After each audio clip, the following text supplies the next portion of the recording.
Hello, everyone. Want to make sure everything's set up perfectly. There might be a lot of people that'll probably just scream at me loud out clear, saying, "Oh, you're just toxic against Nintendo." Hmm. Am I toxic against Nintendo, or are they toxic against their own players who used to support them, but now supports Palworld, Pocket Pair? I know a lot of people might hate me for saying this. Well done. They think the people who supported them Ready to launch. are toxic. You look up and you search up, are Nintendo players toxic against Pocket Pairs? It won't tell you shit. Much It'll appreciated. say the other way around. They'll twist it around right at you. And they'll say, no. In fact, it is the Pocket Pair community that is more toxic than Nintendo because depending on the people who are still supporting and don't want to support. Okay, half of that is true. Nintendo is lying to everyone because I watched a video where this person on YouTube was looking a video where this guy explains how Nintendo put a lawsuit against a female YouTube content creator because she was reviewing and because she had things showing up in the back that were Nintendo system related. She didn't do nothing wrong. So you're gonna put a lawsuit against a content creator. I wonder why. Like, there's a lot of content creators that are starting to make a little extra money. Not a lot. They are making a little extra money as content creators because some of them get sponsored by Pocket Pair. If not, they just get paid to try it out. Or they just give a free key card. A free key code, right? Like, what's better than a free key code? Like, to play the game. And it's mostly on Steam that people had the key code. Like, hey, like, that's nice, right? That's nice. You get to enjoy a game, get free content updates, and all these Nintendo players who are hating on Palworld, on Pocket Pair. And Nintendo ain't saying shit about the amount of money they have left. If you try and search money, if you try and search up how much money do they, like, if you search up, are they not making $14 billion because they have products in one place of the US here in New York and one side on the other side of. It's like, you know how you have these market storages and then they sent it out to the market. I don't know what they call them, but they're still in those places, and a lot of people are refunding the Switch too. I even told my therapist to tell his son, remind his son to pay attention to if Nintendo is gonna rip him off by saying that the servers are going to shut down. He has to pay attention to that because people don't want to support a franchise that is doing way better. They don't want to accept the fact that that Pocket Pair and Palworld is doing way better than Pokemon. Every day, when I first got my Switch, when I bought Pokemon Sword and Shield, how much did I have to pay for DLC? It's stupid. Like, there are people that are not aware of this, that Nintendo is losing a lot of money. They just don't want to say anything. I wonder why. They're losing the lawsuit. Yeah. And there'll be some people that are toxic to online service games like Crystal of Atlan. Why you think a lot of people lost interest, lost satisfaction? One guy on Twitch, and I know I'm just a tiny streamer, but MTash. I looked up a guy named MTash telling people, don't spend money in this game, don't support this game, don't even. Hey, the server is screwed. This is stupid. Hey, Dad, you here? Uh, uh, you're not gonna be too happy about this, Dad. Come over here. Let me mute myself from the stream real quick so I can let you know. And Bay told me it'll happen regardless. She'll say it regardless. I'm gonna mute myself from the stream. Come over here. I'm gonna get off, okay?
Alright, guys.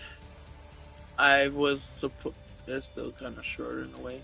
But, yeah. Nintendo screwed. They don't want to tell the truth. And as for me, I have said enough. Because why? People are gonna be yelling at me through my chat and my comments, and I don't give a damn. Because there's a lot of people toxic against MMOs, dude. And there are MMOs that do really well, but people are toxic against an MMO that does very well. Why? If they have an MMO they play, they explode because the other MMO is doing better. So it's the same thing with Wuthering Waves and the Genshin community and Zenless Zone Zero and the Genshin community. So,